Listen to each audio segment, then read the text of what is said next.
네, 여러분께서는 좋은 아침 좋은 하루 일부 함께하고 계십니다. 일부 오늘 화요일입니다. 법률학 놀자 시간이죠. 오늘 제인정 종합법률사무소의 네. 제인정 변호사님 오셨습니다. 안녕하세요. 네, 반갑습니다. 네, 안녕하세요. 반갑습니다. 네, 변호사님. 네, 비가 오는데 그래도 오시는데 힘들지 않으셨어요? 네, 오면서 오늘 같은 날은 줌을 했으면 좋겠다 이런 생각했습니다. 진짜. 네.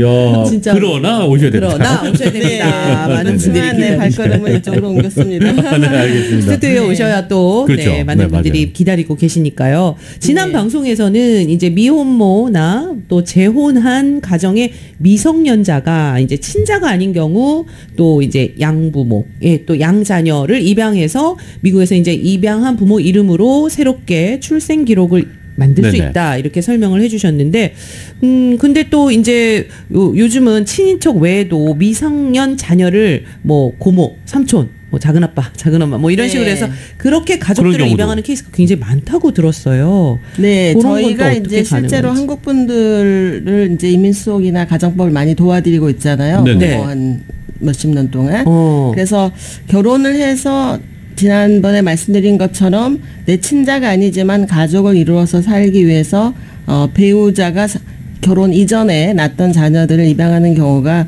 저희가 하는 것 중에 가장 많은 거고, 두 번째는 이제 친인척의 자녀를 네. 어려운 사정이 생겼을 때 이제 입양하는 경우가 꽤 많이 있어요. 그런데 그러니까 친인척이라는 뭐, 거는 뭐 오빠의 예를 들어서 뭐 자녀가 맞네요. 뭐에서 오빠가 예를 들어서 건강이 너무 나빠져서 뭐 아이를 더 이상 돌볼 수 없다 할지, 또 그 중에는 사별했거나 네. 또 이혼을 했거나, 그렇지 않으면은 뭐 가정 폭력이나 그런 범죄 연루돼서 뭐 감옥에 보내진 예, 경우도 예, 예. 있고, 저희가 실제로 하는 케이스 중에 왜 우울증도 심하게 앓다 보면은 이제 그 자살 같은 거 하는 가족들도 실제로 꽤 있어요.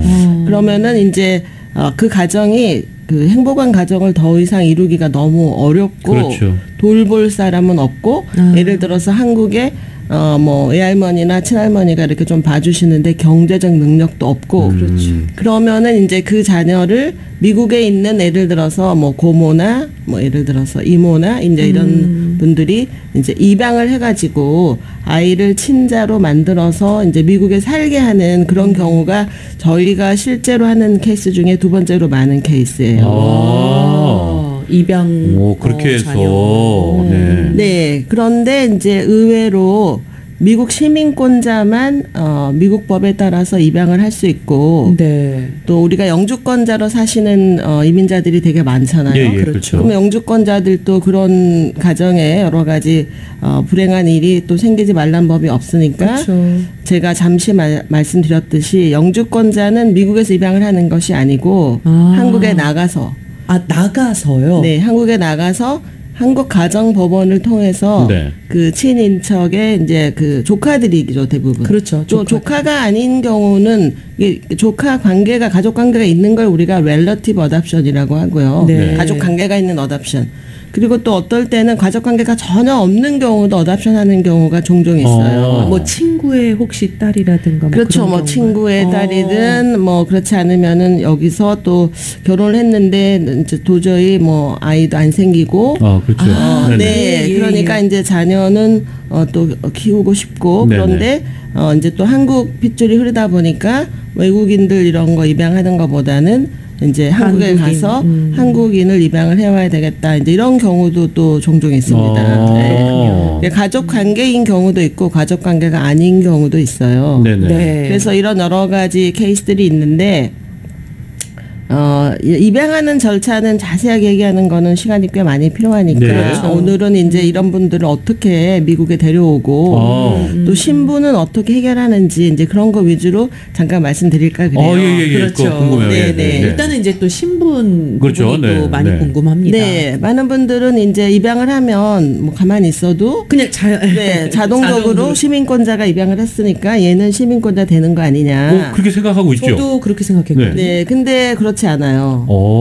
여기서 아. 입양을 할 당시에 영주권자 이상인 미국에 있는 네. 그런 조카나 뭐 그러니까 타인이지만 이제 미성년 자녀죠. 네네. 모든 입양 판결은 16세 생년월일 하루 전에 판결이 나야지만 입양이 가능해요. 16세 전에. 네, 16세 생일이 되는 날서부터 입양이 불가해요. 그 이후로는요. 법이 그렇습니다. 네. 어. 근데 예외적으로 이제 자녀가 둘인데 큰애를 입양을 했는데 네. 둘째에도 이제 도저히 살아있는 뭐 부모가 내지는 또 싱글맘이나 싱글데드가 테이크를 못한다. 그래서 시블링 형제 자매를 초청을 부득이 해야 될 때, 네네. 입양을 해야 될 때, 네. 그럴 때는 18세까지 예외 조항을 줬어요. 그때는 그러니까 이제 18세. 입양을 예를 들어서 했는데 이제 작은 애를 입양을 했어요. 애를 15살 때. 네네. 근데 그때 큰 애가 예를 들어서 17살이라서 못 했어요. 예. 근데 나중에 상황이 큰 애도 데려와야 되겠다. 입양을 해야 되겠다. 그런 시블링 형제 자매를 입양하는 경우만 예외적으로 18세 전에 입양 판결을 형제 자매인 경우에 한해서만 할 수 있도록 그렇게 예외 사항을 둔 거죠. 그렇게 해서. 그렇군요. 네. 그러니까 이것도 저희는 정말 몰랐어요. 입양 그럼요. 부모가 모두 시민권자야 하고 그렇지 않은 경우 영주권자는 한국에 가서 모두는 받아. 아니고 어. 둘 중에 한 명이 시민권자여야 되는데 네. 나머지 한 명은 합법적인 체제 신분이어야 되니까 일반적으로 영주권은 그렇겠죠. 있어야지. 그렇죠. 한쪽이 우리가 얘기하는 undocumented alien, 불법으로 네네. 신분을 유지한다 할지 그러면 또 입양할 자격이 없어요. 네. 한쪽이 또 그렇게 되면. 네. 그리고 이제 입양을 하려면은 이제 우리가 자녀하고 입양한 부모가 최소한 10살 이상의 차가 나야 되고 네. 그다음에 너무 자녀가 많은데 예를 들어서 내 자녀가 그렇죠, 5인데 그렇죠. 네. 입양을 한 명 더 하고 싶다. 네. 이런 거는 또 안 된다고 돼 있습니다. 그렇죠. 일반적으로는 자녀가 4명까지면은 2명까지 더 입양하는 게 맥시멈이에요. 그러니까 한 가정에 자녀가 4자녀, 입양 자녀 합해서 6명은 이제 맥시멈이니까 안 된다고 돼 있어요. 그게 그러면 이제 이렇게 어떤, 예, 4자녀도 많고 입양할 자녀도 많으면 그런 경우는 물론 많지는 않지만 또 유독 아이를 좋아하는 네, 사람들 좋아하시고. 있잖아요. 그렇죠, 우리가 뭐 그렇죠. 알게 뭐 미아페로 막 이런 분들도 아이를 많이 맞네요. 입양을 하고 뭐 친자도 낳고 막 이러잖아요. 네, 예. 그러니까 이제 소득 같은 것도 또 관련이 있어요. 이제 내가 부양하는 가족이 또 많아지면은. 그렇겠죠. 네. 그래서 일반적으로는 뭐 한 4인 가족이면 저희가 경험상 볼 때 또 가이드라인이 있지만 제가 숫자까지는 다 일일이 예, 예. 기억을 못 하니까 한 3만 불 정도 되거든요. 한 4인 가족이. 그러면 자녀 하나를 내가 더 부양하거나 입양을 해야 된다고 할 때마다 10,000불 정도의 그로스 소득이 더 늘어나야 돼요. 그렇죠. 아무래도 그러니까 케어하기 위해서. 내가 애들이 많은데 또 입양하겠다 그러면 절대로 안 되는 건 아니지만 네네네. 근데 소득하고 이런 게 맞춰줘야 관련성이. 되고요. 네. 미국 내에서 입양하는 거는 그것뿐만이 아니라 이제 백그라운드 책이라 그래서 신원 조회도 하고 내 지문도 이렇게 열 손가락 다 찝어서 그쵸. 뭐 범죄 사실이 있으면 안 있는지 되겠죠. 없는지 이제 이런 것들도 다 조회하고 이제 자택을 직접 DCFS 우리가 얘기하는 가족 아동국에서 네. 소셜 워커가 나와요. 어. 나와가지고 아이가 잘 곳은 어딘지 예를 확인을 들어서 하는구나. 환경을 체크하는군요. 그렇습니다. 그러니까 예를 들어서 뭐 가족이 4명이 있는데 2자녀가 있는데 1명을 입양하는데 막 원베드룸에 산다할지 그런 아이고, 것도 안 되죠. 네. 당연히. 그렇다면 또 이제 사춘기 애들이 되면 남녀가 이제 이렇게 막 성별도 구분해서. 나뉘고 여러 가지 이제 그 성적인 그런 그 예, 예. 본능적인 것도 막 이렇게 생기고 그런 나이기 때문에 그렇죠. 네네. 너무 큰 아이들이 그러니까 16세면은 꽤 크잖아요. 그렇죠. 중학교 네, 졸업할 맞아요. 나이 네. 정도 되는 거니까. 그러니까 한 방에 남자 여자가 또 너무 티네이저 된 애들이 막 같이 방을 네네. 쓰고 이런 것들도 안 일반적으로는 문제가 있고요. 그 다음에 또 신체 검사도 합니다. 그 입양하는 부모의 메디칼 책. 그런 것도. 근데 이거를 정부 돈으로 하는 건 아니에요. 그럼 그 개인이 입양하는 부모가 DCF에다가 상당히 많은 돈을 거의 다 지불하고 하는 거예요. 네, 그래서 제가 이제 정확한 금액까지는 지금 확인 안 하고 왔지만 이런 그 인디펜던트 어답션 같은 경우는 네네. 내야 되는 돈이 거의 뭐 한 4,000불 정도 DCF에서 이런 데다가 내야 되는 돈이. 네. 그렇죠. 뭐 근데 그걸로 부모가 이제 이런 건강해야 비용들을 다 되니까. 커버를 하는 거예요. 그래서 메디컬 익셈 해가지고 제가 이제 입양 수속을 도와주려다가 안 된 케이스도 있었는데 네. 그 미국 할머니 할아버지가 이제 한국 아이가 좀 어벤던 차일드라서 뭐 엄마는 어차피 이혼해가지고 뭐 10여 년 전부터 어디 행방불명이고 아빠가 연락이 미국 안 돼. 오셨는데 아빠가 갑자기 심장마비로 죽은 거예요. 네네네. 그러니까 그 아빠가 잠깐 다니던 교회에서 애를 테이크하고 있는데 옆집에 미국 할머니 할아버지가 애를 입양하겠다고 해서 이제 저희가 초기 단계를 조금 도와드렸는데 신체 검사에 걸린 거예요.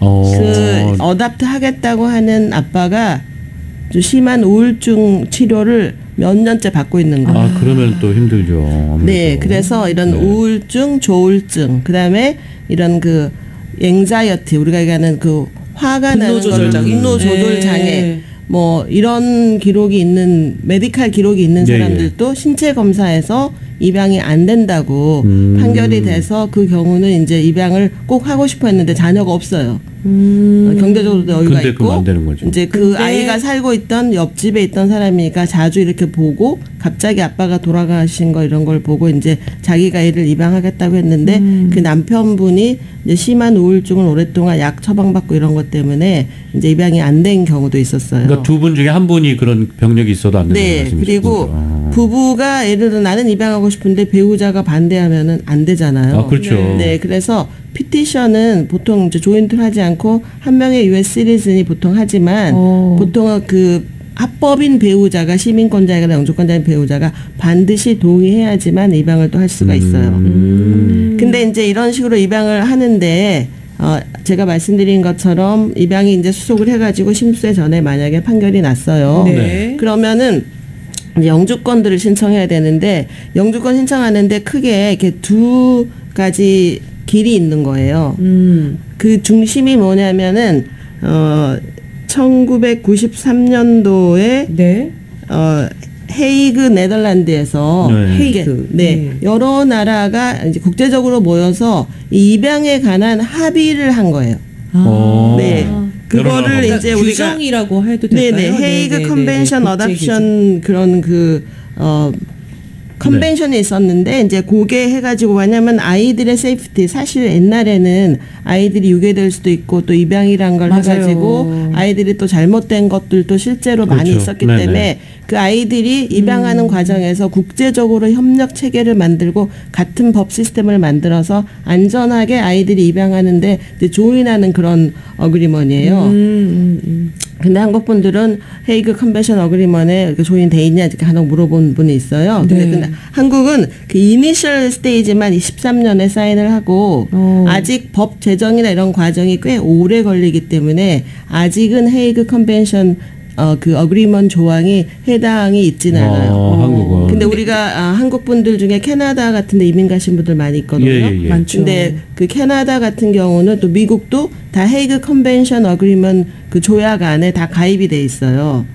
미국은 이거를 94년도에 사인을 했다가 법이 실제로 제정되는 데는 꽤 오랜 시간이 걸려서 이걸 시행하기 시작한 날짜는 4월 1일 2008년이에요. 이야. 미국은 네, 그래서 미국은 지금 현재 이 헤이그 컨벤션 그 조약 네. 어그리먼에 조인한 나라가 대략 70개국 정도 되거든요. 그러니까 꽤 많은 나라가 지금 그렇네요. 돼 있거든요. 네. 그래서 이 헤이그 컨벤션이 한국이 포함이 돼 있지 않다 보니까 제가 오늘은 또 조그만 얘기하고 한국 위주로 설명을 해드리려고 그래요. 네. 근데 이 헤이그 컨벤션 어그리먼의 주 내용은 뭐냐면 아이가 미국에 오기 전에 네. 살았던 나라가 있잖아요. 그쵸. 예를 들어서 한국 분이 캐나다 이민 가서 캐나다 국적을 취득을 했어요. 그러면 이제 캐나디언으로 살고 있잖아요. 그렇죠. 그래서 지금 제가 우연히 어저께 이제 그 거절 통보서를 받은 분을 상의를 한번 해드렸는데 어답션에서 무료 이민국에서 수속 기간이 5년을 기다렸더라고요. 근데 뭐 질문을 받아갖고 온 게 아니라 디나이얼 레터를 이제 보내서 또 살릴 방법이 있냐 이렇게 연락이 온 거예요. 네. 그 내용이 그 헤이그 컨벤션에 관한 거거든요. 네네. 한국에서 태어났었지만 귀화해서 캐네디안 국적을 갖고 계셨는데 이 케이스는 제가 얘기를 들어보니까 여기 캘리포니아 사신 분 아니라 타주에 사는 분이었어요. 근데 네. 친바이올로지컬 아빠가 이제 와이프랑 이혼을 하고 네. 네. 그다음에 미국의 할머니 할아버지죠. 그러니까 아이의 아버지의 부모 그렇죠. 조부모. 예. 60대 초반에 grandchildren 손자 두 명을 예. 그냥 할아버지가 입양을 한 케이스예요. 손자를 자녀로. 할아버지가 네. 손주를 네. 그러니까 네. 자녀로 네, 입양시킨 자녀를 입양을 경우죠. 해서 이제 입양하고 나서 2년을 기다렸다가 영주권 수속을 했는데 네. 이민국에서 디나이. 많은 컨벤션 헤이그 컨벤션 어그리먼에 관련돼 있는 조항 중에 허비추얼 레지던스가 캐네디언이 네가 미국 올 때 아니라는 거를 증명을 해야지만 받을 수 있어요. 그 헤이그 컨벤션 어그리먼의 조약에 조안한 따르면. 나라들은. 근데 똑같은 상황이었으면 한국 국적을 가지고 온 사람은 영주권 받았을 거예요. 근데 캐나다하고 캐나다에서. 미국이 둘 다 그 헤이그 컨벤션 어답션 어그리먼에 조인이 돼 있기 때문에 네. 그 조약의 내용이 미국에 오기 전에 살았던 캐나다가 허비추얼 레지던스가 아니라는 거를 증명하는 그 기관이 있어요. 각 나라별로. 네. 네. 한국 같으면은 아마 가족부 뭐 이런 뭐 가족 등록부, 네, 뭐 호적 헬스 앤 등본이 웰페어 있죠. 디파트라고 돼 있으니까 그런 데가 관할하고 캐나다 같은 경우도 이제 그런 부서에서 네네. 너가 이제 어답티드한 차일드가 어답션 하는데 일단 objection 안 한다는 내용과 더불어서 미국에 가기 전에 살았던 나라가 더 이상 네. 허비추얼 레지던스가 아니라는 거를 편지를 받아 가지고 그 내용이 어답션 판결문에 들어가 있었어야지만 이게 이민을 할 수 있는데 경험이 없는 이제 변호사를 만나서 일하다 보니까 이런 그 내용이 부분을 있는 간과했네요. 사실을 모르고 그냥 일반 입양을 똑같이 해주다 보니까 이민국에 질문 온 다음에 질문에 대한 내용을 답변을 하려고 보니까 그게 안 그런 걸 되는구나. 받은 적이 없는 거예요. 그렇죠. 받은 적이 없더라도 다시 연락을 해서 그런 서류를 제출을 하면 이민국이 네. 파일이 그 결과가 올 때까지 그리고 또 법원에 가서 그 내용이 담긴 어답션 그 디크리 입양 판결문을 또 어멘드 해갖고 보내라고 돼 있어요. 네. 그러니까 시간이 제가 딱 보면은 뭐 한 6개월에서 8개월 정도 걸리는 건데 이민국의 질문서가 그렇게 오랫동안 홀드해주는 경우가 없기 때문에 지금 이런 경우는 제가 질문서 내용을 보니까 그렇게 다 하란 대로 한 모든 기록을 보내면 임시로 파일을 클로즈 해줬다가 1년 동안 클로즈 해줬다가 서류가 다 레디가 돼서 법원에서 수정된 네. 입양 판결문 내용 안에 그 어토리티에서 정해진 그 어토리티에서 이제 글로 써가지고 입양의 objection 우리가 반대 안 하고 또 가기 전에 내지는 가서 시간이 너무 많이 지났기 때문에 네. 더 이상 캐나다가 그 허비추얼 레지던스가 아니라는 편지가 들어있는 판결문을 받은 이후에 이민국이 연락하면 돈 또 내고 연락하지 않아도 된다 이제 이렇게 돼 있는 거예요. 근데 이분이 그거를 읽고서 이제 또 다른 변호사한테 갔는데 대부분의 변호사가 이거는 너무 어렵다고 못한다 내진 안 한다 이러면서 세월을 많이 보내시고 그 제가 5년이라는 시간이 지났다 그러셨잖아요. 네, 그리고 맨 마지막에 제가 이렇게 디나이얼 레터를 보니까 미국에 올 당시에 이민 의사가 어답션 할 목적으로 오면 안 된다고 돼 있는데 경험이 없는 변호사가 편지를 그 어토리티에 캐나다 어토리티에 보낼 때 엄마가 애를 입양할 목적으로 왔는데 우리는 그렇게 이런 게 썼구나. 필요하다 이렇게 써서 보내가지고 참. 그 오토리티에 온 편지를 제가 읽어보니까 완전- 우리가 objection 안 한데 네가 스스로 편지에 그러네요, 진짜. 아이를 입양하기 위해서 내려갔다고 했으니까 우리는 야. 이거 어쩔 수 없다. 그렇게 이제 본인이 인quiry 때 물어본 어답션 하러 애를 둘을 데리고 왔다는 거가 그 오토리티 편지에 써져 있는 거예요. 아이고야. 그러니까 진짜. 이제 제가 설명하기를 살릴 길이 없다. 없네요. 그렇죠. 본인들이 그렇게 한 거잖아요. 그쪽에 네, 변호사가. 그러니까 워낙에 그런 나라들은 와가지고 입양할 목적이 없이 와야 되니까 친부모 중에 한 명이 와서 아이들랑 디즈니랜드도 가고 놀고 그렇죠, 그렇죠. 네, 90일 네. 동안 또 캐네디언은 한국은 90일이 이제 무비잖아요. 예. 근데 캐네디언은 180일이 무비자예요. 아, 그래요. 그래요. 네. 그러니까 180일 동안 애들을 이제 막 놀리고 입양할 의사가 없다는 걸 증명해야 되는데 아무것도 아무것도 모르시니까 안 야. 오자마자 한 5개월도 안 돼서 입양 수속하고 이제 다 해버린 거예요. 그러네. 아니, 그래서 안타깝네, 이거를 진짜. 네, 온상 복귀할 방법이 없어서 저도 상담했을 때 좀 안타깝네요. 안타깝더라고요. 네, 그러니까요. 그냥 할머니 할아버지가 입양한 상태로 얘네들은 불체로 그냥 살다가 18세 전에 캐나다로 돌아가서 스스로 성인이 돼서 공부를 해갖고 취업 이민 하든지 그 그렇지 방법밖에 않으면은 없는 거예요? 미국에서 그냥 입양한 상태로 내내 있으니까 18세 돼서 파양 대신에 성인 입양을 해서 친부모한테 돌아가든지 그렇지 않으면 미국에 있으면서 언젠가 20대 넘고 성인이 돼서 결혼할 나이가 되면 네네. 이걸로 통해서 영주권을 못 받았지만 결혼을 배우자 통해서. 시민구자 배우자 통하면은 미국에 올 때는 합법으로 왔으니까 또 애들이 너무 어려서 비자 프라드 이슈도 지금 있어요. 네. 근데 지금 같이 들어올 때는 막 10살 막 이렇게 나이가 어렸던 거죠. 지금 그렇죠. 5년이 지나서 큰애가 벌써 16살 이제, 됐으니까 이제 어렸을 때 오는 이런 거에 대해서 제가 경험상 보면은 너네가 어렸을 때 너네는 비자 프라드를 스스로 했어. 이렇게 이민국이 결론 짓기는 쉽지가 않거든요. 그렇죠. 어린 그러니까 나이였어요. 그런 면에서 보면은 시민권자 배우자 만나면 미국에서 인터뷰할 기회도 추후에 있을 것이다. 저도 뭐 살려주고 싶은데 방법이 없더라고요. 없잖아요, 진짜. 이미 다 끝나버려서. 근데 이제 한국 같은 경우는 네. 이제 이런 게 적용을 안 하니까 조금 다행이죠. 그렇죠, 그렇죠. 그런데 또 이런 게 있어요. 입양이 다 끝나면은 바로 영주권 할 수 있는 게 아니에요. 입양이 끝나고 나서 최소한 만 2년 동안 네. 아이를 이제 피지컬리 리걸리 케어를 하고 같이 조인트 레지던스로 살았다는 프루프가 반드시 있어야지만 이민 초청을 할 수 있어요. 2년 후에. 네, 그러니까 저희가 입양을 하려면 입양 수속 기간이 최소 6개월 걸리니까 네. 13살 반 정도에는 미국 와야 되고. 그러네요. 네. 그다음에 이제 이게 렐러티브는 2년 안 기다려도 입양을 할 수가 있고요. 렐러티브가 아닌 경우는 경우죠, 그러니까. 또 입양하기 전에도 2년을 데리고 있어야 돼. 그래서 이 관계에 따라서 많이 틀려요. 레지던스 리콰이어먼트. 그리고 입양이 난 다음에도 조인 레지던스가 또 2year가 없으면 이민 수속이 안 되는 거예요. 네. 근데 입양은 16세까지지만 이민 수속은 만 21세까지예요.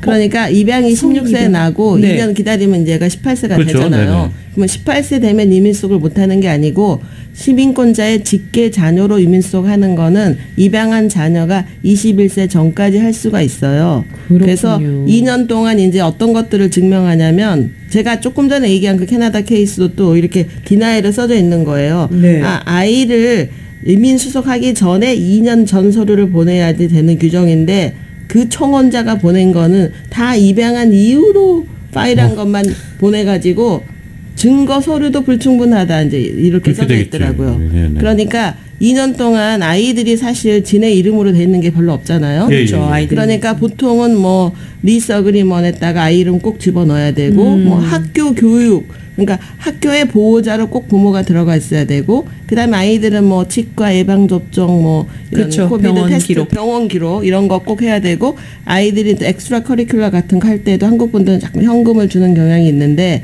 입양이나 이런 걸 해야 될 때는 반드시 책으로 주거나 내가 내 딸을 아이를 증명. 위해서 옷 사주고 뭐 신발 사주고 이런 것들도 다 크레딧 카드로 페이해서 네네. 기록을 많이 네네. 그다음에 사진을 자주 또 가족들 사진을 그렇죠. 찍어서 진짜 생일 친부모랑 마찬가지로 서류상 입양한 게 아니고 내가 먹이고 입히고 재우고 모든 걸 했다는 서류를 충분히 집어넣어야지 이제 입양 이후에 이민국에서 이게 프라드 입양인가 아닌가 사기 입양인가 아닌가를 보고서 진짜 입양이라고 판단이 들면은 네. 영주권을 주는 거예요. 그렇군요. 그러면 영주권을 받자마자 입양한 부모가 시민권자잖아요. 그렇죠. 네. 그래서 영주권을 받으면 바로 시민권을 신청할 자격을 주는 거예요. 그렇게 해서. 그런데 과거에 미국인들이 입양한 케이스 중에 이 이민 절차를 안 해줘가지고 네, 예. 그리고 나이도 21살 다 넘어버렸어요. 네. 그러면은 입양은 했는데 영주권 시민권 받을 자격이 과거에 있었는데 21세가 넘으면 그때서부터는 없는 거예요. 그래서 계속 불법으로 사는 경우도 있고 네네. 그 2year residence requirement이 미국에 들어오면 쉽잖아요. 네네. 근데 못 들어오는 경우도 있어요. 예를 들어서 비자 거절당한 적이 있다 할지 그럼 무비자로 못 오거든요. 그래서 저희가 실제 하는 케이스도 미국에 초청하는 엄마가 아빠랑 같이 2year residence requirement 채우기 위해서 한국에 나가서 아이랑 같이 있으면서 저희가 이렇게 안내해드린 모든 서류를 다 만들어서 준비해서. 지금 서류를 가지고 와서 저희가 지난주엔가 이제 이민청원서를 집어넣은 케이스도 있어요. 그렇군요. 네. 아니 근데 이렇게 말씀을 나누다 보면 그 네. 최인정 변호사님 오시면 항상 시간이 너무 부족해가지고 저희가 뭐 이 말도 얘기를 너무 마치질 하기 못해 쉽지 끝맺음을 않습니다. 못하는 것 같아요 항상. 네. 그래서 지금도 또 근데 시간이 다 오늘 돼서. 내린 결론은 그거네요. 네네. 아까 잠시 캐나다 그 사례를 네. 말씀해 주셨지만, 그러니까 이게 전문가를 좀 잘 만나야 쉽게 갈 수 있는 길이 분명히 있고, 네. 좀 해결해 나갈 수 있는 문제가 방법이. 법을 몰랐다 그래서 해서 이제 용서나 익스큐스가 안 되는 게 안 또 되는. 법이기 때문에 네. 이제 긴가민가가 아니라 법이 미국하고 한국하고 너무 그러니까요. 다르잖아요. 네네네. 그러니까 이렇게 전문가랑 꼭 상의를 해서 네. 맞습니다. 이제 실수를 안 하는 어. 방법이 제일 좋은 방법이라 생각합니다. 그렇죠. 네. 잘못 가서 다시 돌이킬 수 없는 상황이 만들어질 수 있으니까. 네, 아까 그런 케이스는 안타깝죠. 다시 어떻게 할 방법이 없어요. 이미 이민국의 기록이 다 남아 있어서. 아이고, 알겠습니다. 뭐 제대로 된 전문가랑 상의를 하셔야 되겠죠. 네. 이민법 뭐 여러 가지 여러분들이 좀 상담하실 그런 상황들이 있으시면요. 제인정 종합법률사무소로 네. 전화 주시면 전화번호 하나 안내해 주세요. 전화번호 예. 하나만 안내해 주세요. 네, 네. 213-738에 네. 0928이에요. 네. 네. 213-738-0928로 문의하시면 네. 되겠습니다. 네, 오늘 비도 오는데 네. 스튜디오까지 나와주셔서 정말 감사합니다. 오늘 말씀 감사했습니다. 네, 감사합니다. 다음에 또 뵙겠습니다. 네. 네. 여러분께서는 좋은 아침 좋은 하루 일부 함께하고 계십니다. 잠시 전하는 말씀 듣겠습니다.